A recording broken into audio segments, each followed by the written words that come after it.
Vous souhaitez discuter avec quelqu'un qui ne parle pas votre langue? Aujourd'hui, je vous montre comment l'application Google Traduction peut révolutionner vos conversations avec des étrangers, notamment entre le français et le russe. Alors voyons ensemble la mise à jour sur Google Traduction. Je vais le faire en même temps que vous sur mon téléphone. Juste avant, je me présente, je m'appelle Valentin, je suis un Français vivant à Moscou en Russie. Mon travail, c'est d'accompagner des francophones occidentaux à rencontrer une femme russe ou biélorusse pour se marier au travers de mon agence matrimoniale. Donc, si vous souhaitez, euh, chercher une femme en Europe de l'Est pour fonder une relation sérieuse, vous pouvez contacter l'agence. C'est souvent un sujet d'inquiétude, la langue, parce que on n'a pas forcément une langue commune au début pour communiquer ensemble. Donc, tout le monde ne parle pas anglais ou russe ou français. Donc, l'utilisation d'un traducteur est nécessaire. Dans l'agence, on propose des services de nos traductrices qui peuvent accompagner nos clients pendant les visioconférences ou les rendez-vous en Russie ou Biélorussie. Mais l'intimité veut qu'à un moment, on communique de façon plus directe, sans une troisième personne à côté de nous. Alors, voyons ensemble comment Google Traduction peut vous aider dans votre conversation avec une femme russe ou biélorusse. Donc, sur l'interface classique de Google Traduction, en vérité, ça fait le boulot. Vous pouvez utiliser la fonction vocale ou taper votre texte et la personne va avoir la traduction. Le problème, c'est que dans une conversation, c'est intéressant de garder l'historique et d'avoir quelque chose d'un peu plus fluide pour communiquer. Surtout que là, vous devez systématiquement switcher la langue du français vers le russe ou du russe vers le français pour avoir la traduction dans la bonne langue. Quand vous appuyez sur le bouton conversation, donc l'interface est un petit peu simplifiée. Vous avez deux options en appuyant sur l'étoile. C'est soit d'avoir un seul bouton, et là c'est l'application qui va automatiquement détecter si vous parlez en français ou en russe. Bon, j'ai pris cet exemple français-russe, mais ça marche avec toutes les langues. Soit d'avoir deux boutons, donc un bouton correspondant à chacune des deux langues. Pour moi, c'est plus fiable, donc c'est ce que je vous recommande pour votre conversation.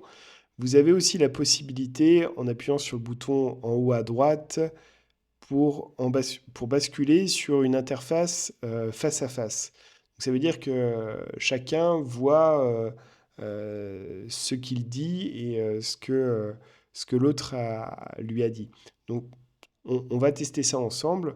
Donc, je vais dire quelque chose en français. Bon, là, je fais la conversation tout seul. Quel temps fait-il à Moscou? Donc là, ça a traduit ce que j'ai dit en russe correctement. Donc je fais la réponse en russe. В Москве снег идет. Donc vous voyez, ça a scindé les conversations. Alors il n'y a pas de code couleur, tout reste blanc, mais on voit très clairement qu'est-ce qui a été dit par chacun. D'ailleurs, l'enregistrement continuait, mais ça n'a pas traduit parce que ce n'était pas dans la bonne langue. Euh, Si une traduction... si, ça a quand même traduit ça. Si vous êtes pas satisfait d'une traduction, vous pouvez appuyer sur la flèche en face de la phrase qui a été notée et corriger manuellement. Voilà. euh, Corriger manuellement pour avoir la correction correcte. Bon, quand vous faites retour, ça ne conserve pas ce que vous avez noté, mais au moins le temps de la correction, vous pouvez passer le message correctement sur ce que vous voulez dire. Et donc, là, en appuyant sur le bouton en haut à droite, vous pouvez basculer sur une conversation face à face. C'est pas le plus pratique des retours que j'ai des clients de l'agence parce que quand on est par exemple au restaurant, d'avoir le téléphone au milieu de la table, d'un point de vue technique, c'est un peu trop loin. On est un peu trop loin. L'idéal, c'est d'être côte à côte, ou au moins au restaurant assez proche, et de fonctionner comme ça, avec une seule conversation, en se passant le téléphone de main en main. C'est aussi un retour que j'ai eu des clients. Ça permet tout de suite d'avoir une proximité avec la personne qu'on rencontre. On s'attrape le téléphone comme ça dans la main. Euh, Tout de suite, ça permet de casser une sorte de barrière physique. Donc ça, c'est aussi intéressant pour vous. Donc voilà, je vais vous parler maintenant des alternatives qui existent à Google Traduction.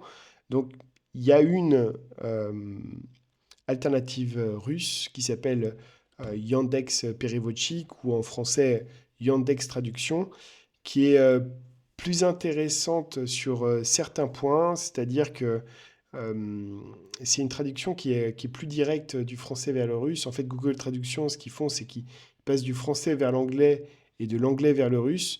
Donc, les points, par exemple, de tutoiement, vouvoiement, sont souvent pas corrects dans une traduction. Donc, si vous avez des bases de russe, vous pouvez traduire à la main, enfin, corriger vos traductions, mais c'est pas forcément le plus pratique. Donc, voilà, ça, c'est un avantage de Yandex. Mais sur d'autres aspects, il peut être complètement dans les choux dans la traduction. Pour moi, Google Traduction me paraît plus fiable globalement que Yandex. Yandex, il gère mieux certains points parce que c'est une traduction qui se fait plus directement, mais il peut traduire ce que vous dites de façon complètement décalée. Et maintenant, il y a tous les outils qui existent de traduction, par exemple par oreillette. Donc, c'est des traductions instantanées. Vous parlez en français et la personne qui a l'oreillette en face de vous va avoir la traduction en russe. Et elle va parler en russe et vous, dans l'oreillette, ça va traduire directement en français. Moi, c'est des outils que je ne conseille pas parce qu'il n'y a pas de filtre. Vous ne savez pas si l'outil a correctement compris ce que vous alliez dire. Si la traduction n'est pas correcte, vous ne le saurez pas en fait.